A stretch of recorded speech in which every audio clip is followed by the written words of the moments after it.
ओम शांति। 7 सितंबर 2024। बाबा के महावाक्य। मीठे बच्चे, ज्ञान का तीसरा नेत्र सदा खुला रहे तो खुशी में रोमांच खड़े हो जाएंगे। खुशी का पारा सदा चढ़ा रहेगा। प्रश्न। इस समय मनुष्यों की नजर बहुत कमजोर है, इसलिए उनको समझाने की युक्ति क्या है? उत्तर। बाबा कहते, उनके लिए तुम ऐसे ऐसे बड़े चित्र बनाओ जो वह दूर से ही देखकर समझ जाए। यह गोले का सृष्टि चक्र का चित्र तो बहुत बड़ा होना चाहिए। यह है अंधों के आगे आईना। दूसरा प्रश्न। सारी दुनिया को स्वच्छ बनाने में तुम्हारा मददगार कौन बनता है? उत्तर। यह नेचुरल कैलेमिटीज तुम्हारी मददगार बनती हैं। इस बेहद के दुनिया की सफाई के लिए जरूर कोई मददगार चाहिए। ओम शांति। गायन भी है, बाप से 1 सेकंड में वर्षा अर्थात जीवन मुक्ति। और तो सब हैं जीवन बंध में। यह एक ही त्रिमूर्ति और गोले वाला चित्र जो है, बस यही मुख्य है। यह बहुत बड़ा बड़ा होना चाहिए। अंधों के लिए तो बड़ा आईना चाहिए जो अच्छी तरह देख सके, क्योंकि अभी सबकी नजर कमजोर है, बुद्धि कम है। बुद्धि कहा जाता है तीसरे नेत्र को। तुम्हारी बुद्धि में अब खुशी हुई है। खुशी में जिनके रोमांच खड़े नहीं होते हैं, गोया शिव बाबा को याद नहीं करते हैं, तो कहेंगे ज्ञान का तीसरा नेत्र थोड़ा खुला है, झुंझार है। बाप समझाते हैं, कोई को भी शॉर्ट में समझाना है। बड़े बड़े मेले आदि लगते हैं, बच्चे जानते हैं सर्विस करने लिए वास्तव में एक चित्र ही बस है। भल गोले का चित्र हो तो भी हर्जा नहीं है। बाप ड्रामा और झाड़ का अथवा कल्प वृक्ष का और 84 के चक्कर का राज समझाते हैं। ब्रह्मा द्वारा बाप का यह वर्षा मिलता है। यह भी अच्छी रीति क्लियर है। इस चित्र में सब आ जाता है और इतने सब चित्रों की दरकार ही नहीं है। यही 2 चित्र बहुत बड़े बड़े अक्षरों के हों, लिखत भी हो। जीवन मुक्ति गॉड फादर का बर्थ राइट है। होवनहार विनाश के पहले। विनाश भी जरूर होना ही है। ड्रामा के प्लान अनुसार आप ही सब समझ जाएंगे। तुम्हारे समझाने की भी दरकार नहीं रहेगी। बेहद के बाप से बेहद का यह वर्षा मिलता है। यह तो बिल्कुल पक्का याद रहना चाहिए, परंतु माया तुमसे भुला देती है। समय बीतता जाता है, गायन भी है ना, बहुत गई थोड़ी रही। इनका अर्थ इस समय का ही है। बाकी थोड़ा समय ही रहा है। स्थापना तो हो ही रही है, विनाश में थोड़ा समय है। थोड़े में भी थोड़ी रहती जाएगी। विचार किया जाता है फिर क्या होगा। अभी तो जागते नहीं, पीछे जागते जाएंगे। आंखें बड़ी होती जाएंगी। यह आंखें नहीं, बुद्धि की आंख। छोटे छोटे चित्रों से इतना मजा नहीं आता है। बड़े बड़े बन जाएंगे। साइंस भी कितनी मदद देती है। विनाश में तत्व भी मदद करते हैं। बिगर कौड़ी खर्चे तुमको कितनी मदद देते हैं। तुम्हारे लिए बिल्कुल सफाया कर देते हैं। यह बिल्कुल छी दुनिया है। अजमेर में स्वर्ग का यादगार है। यहाँ दिलवाड़ा मंदिर में स्थापना का यादगार है। परंतु कुछ समझ थोड़े ही सकते हैं। अभी तुम समझदार बने हो। भल मनुष्य कहते हैं, हम नहीं जानते कि विनाश हो जाएगा। समझ में नहीं आता। एक कहानी है ना, शेर आया। नहीं मानते थे। एक दिन सब गायें खा गया। तुम भी कहते रहते हो, यह पुरानी दुनिया गई की गई। बहुत गई, थोड़ी रही। यह सारी नॉलेज तुम बच्चों की बुद्धि में रहनी चाहिए। आत्मा ही धारणा करती है। बाप की भी आत्मा में ज्ञान है। वह जब शरीर धारण करते हैं तब ज्ञान देते हैं। जरूर उनमें नॉलेज है, तब तो नॉलेजफुल गॉड फादर कहा जाता है। वह सारी सृष्टि के आदि मध्य अंत को जानते हैं। अपने को तो जानते हैं ना। और सृष्टि चक्र कैसे फिरता है, वह भी नॉलेज है।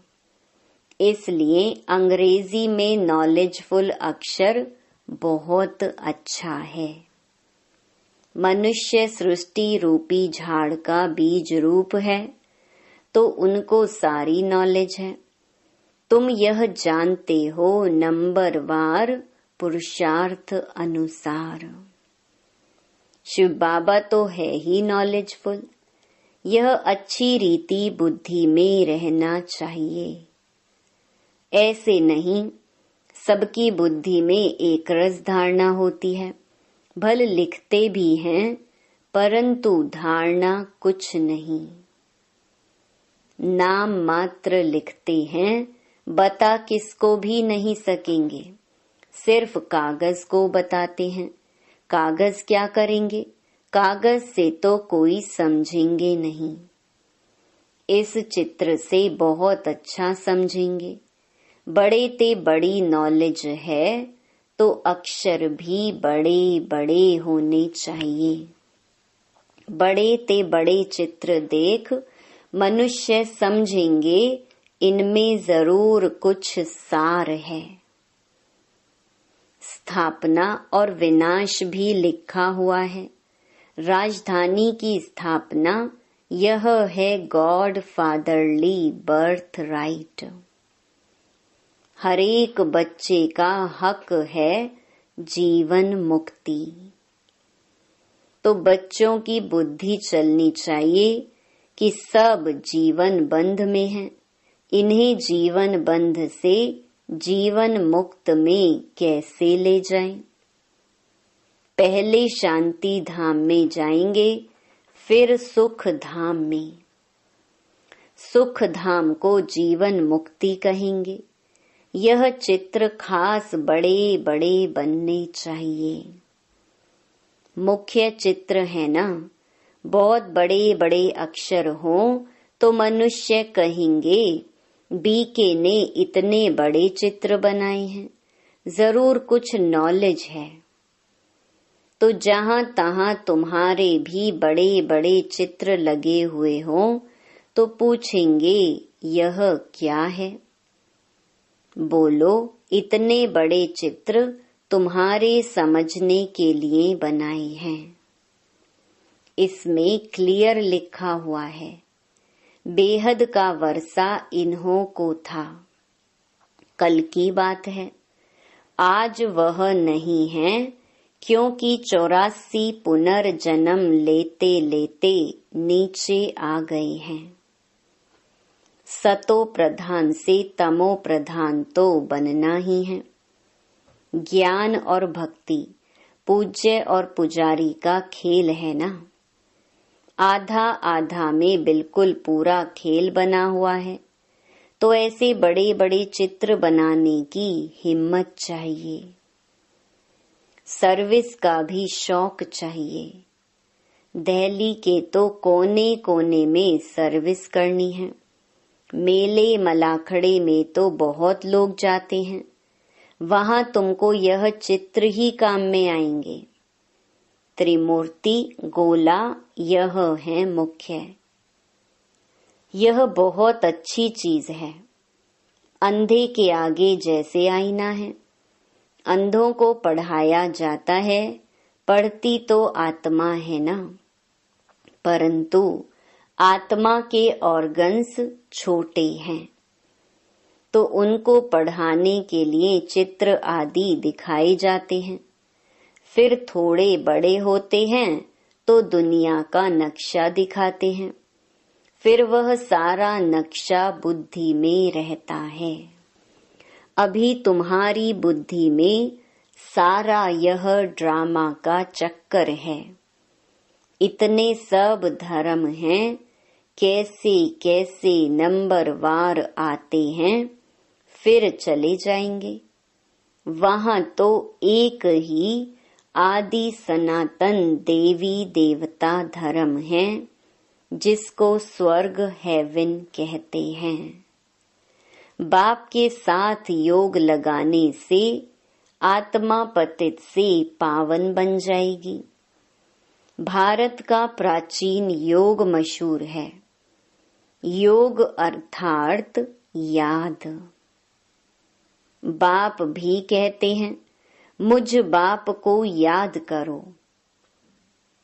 यह कहना पड़ता है। लौकिक बाप को कोई कहना नहीं पड़ता है कि मुझे याद करो। बच्चे ऑटोमेटिकली बाबा मम्मा कहते रहते हैं। वह है लौकिक मात पिता। यह है पारलौकिक, जिसका गायन है, तुम्हारी कृपा से सुख घनेरे। जिनको दुख है वही गाते हैं। सुख में तो कहने की दरकार ही नहीं रहती। दुख में हैं तब पुकारते हैं। अभी तुम समझ गए हो, यह मात पिता हैं। बाप कहते हैं ना, दिन प्रतिदिन तुमको गुह्य गुह्य बातें सुनाता हूँ। आगे मालूम था क्या कि मात पिता किसको कहा जाता है?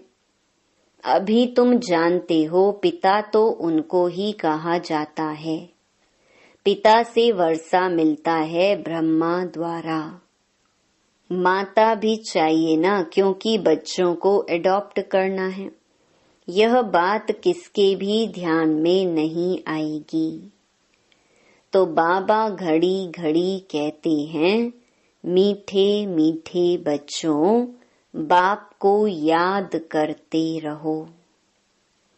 लक्ष्य मिल गया, फिर भल कहाँ भी जाओ।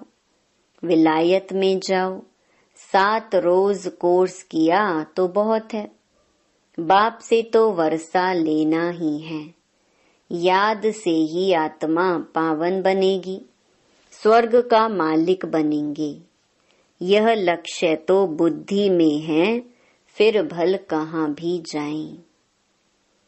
सारा ज्ञान गीता का इस बैज में है। कोई को पूछने की भी दरकार नहीं रहेगी कि क्या करना है। बाप से वर्षा लेना है तो जरूर बाप को याद करना है। तुमने यह वर्षा बाप से अनेक बार लिया है, ड्रामा का चक्कर रिपीट होता रहता है ना।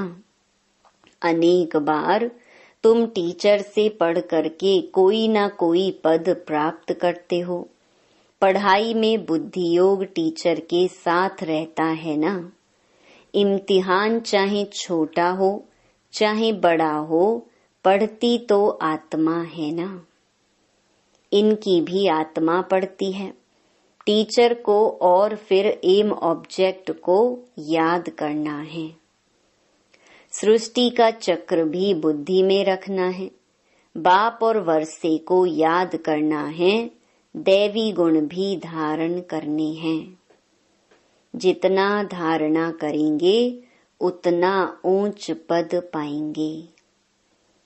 अच्छी रीति याद करते रहते हैं, फिर यहाँ आने की भी क्या दरकार है, परंतु फिर भी आते हैं। ऐसा ऊंच बाप जिससे इतना बेहद का वर्षा मिलता है, उनसे मिलकर तो आवे। मंत्र लेकर सब आते हैं। तुमको तो बहुत भारी मंत्र मिलता है। नॉलेज तो सारी अच्छी रीति बुद्धि में है। अभी तुम बच्चे समझते हो विनाशी कमाई के पीछे जास्ती टाइम वेस्ट नहीं करना है। वह तो सब मिट्टी में मिल जाएगा। बाप को कुछ चाहिए क्या? कुछ भी नहीं। कुछ भी खर्चा आदि करते हैं सो तो अपने लिए ही करते हैं। इसमें पाई का भी खर्चा नहीं है। कोई गोले व टैंक आदि तो खरीद नहीं करने हैं लड़ाई के लिए। कुछ भी नहीं है। तुम लड़ते हुए भी सारी दुनिया से गुप्त हो। तुम्हारी लड़ाई देखो कैसी है। इसको कहा जाता है योग बल। सारी गुप्त बात है। इसमें कोई को मारने की दरकार नहीं है। तुमको सिर्फ बाप को याद करना है। इन सब का मौत ड्रामा में नोंधा हुआ है। हर 5000 वर्ष बाद तुम योग बल जमा करने के लिए पढ़ाई पढ़ते हो। पढ़ाई पूरी हुई, फिर प्रारब्ध चाहिए नई दुनिया में। पुरानी दुनिया के लिए यह नेचुरल कैलेमिटीज हैं। गायन भी है ना, अपने कुल का विनाश कैसे करते हैं। कितना बड़ा कुल है, सारा यूरोप आ जाता है। यह भारत तो अलग कोने में है, बाकी सब खलास हो जाने हैं। योग बल से तुम सारे विश्व पर विजय पाते हो। पवित्र भी बनना है इन लक्ष्मी नारायण जैसा। वहां क्रिमिनल आई ही नहीं। आगे चलकर तुमको बहुत साक्षात्कार होंगे। अपने देश के नजदीक आने से फिर झाड़ दिखाई पड़ते हैं ना, तो खुशी होती है। अब आकर पहुंचे हैं अपने घर के नजदीक। तुम भी घर चल पड़े हो, फिर अपने सुख धाम आएंगे। बाकी थोड़ा समय है। स्वर्ग से विदाई लिए कितना समय हो गया है। अब फिर स्वर्ग नजदीक आ रहा है। तुम्हारी बुद्धि चली जाती है ऊपर। वह है निराकार दुनिया, जिसको ब्रह्मांड भी कहते हैं। हम वहां के रहने वाले हैं। यहाँ 84 का पाठ बजाया। अभी हम जाते हैं। तुम बच्चे हो ऑल राउंड। शुरू से लेकर पूरे 84 जन्म लेने वाले हो। देरी से आने वाले को ऑल राउंडर नहीं कहेंगे। बाप ने समझाया है मैक्सिमम और मिनिमम कितने जन्म लेते हो। 1 जन्म तक भी है। पिछाड़ी में सब चले जाएंगे वापस। नाटक पूरा हुआ, खेल खलास। अब बाप समझाते हैं मुझे याद करो, अंतमति सो गति हो जाएगी। बाप के पास परम धाम में चले जाएंगे।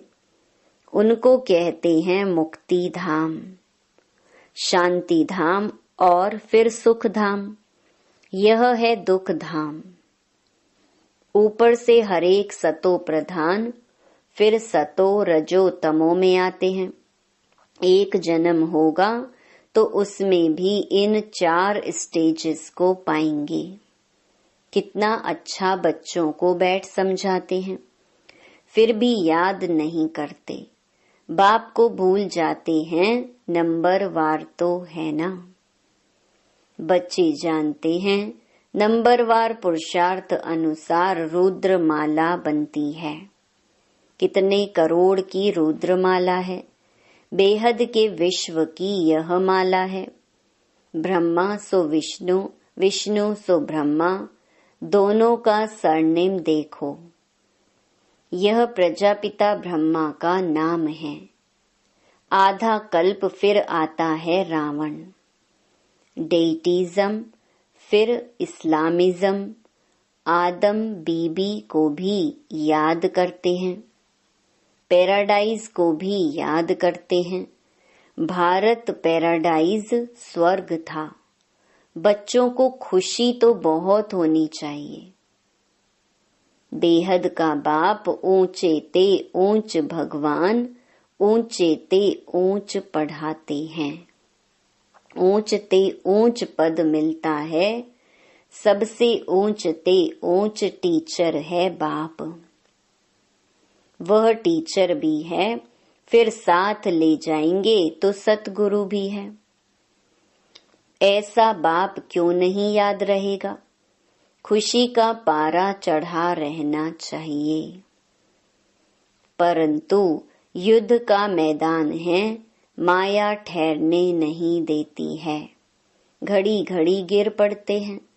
बाप तो कहते हैं बच्चे, याद से ही तुम माया जीत बनेंगे।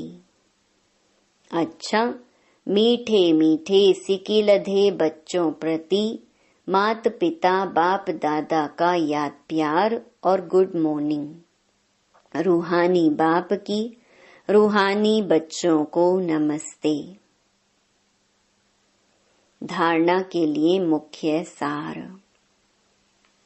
पहला, बाप जो सिखलाते हैं उसे अमल में लाना है।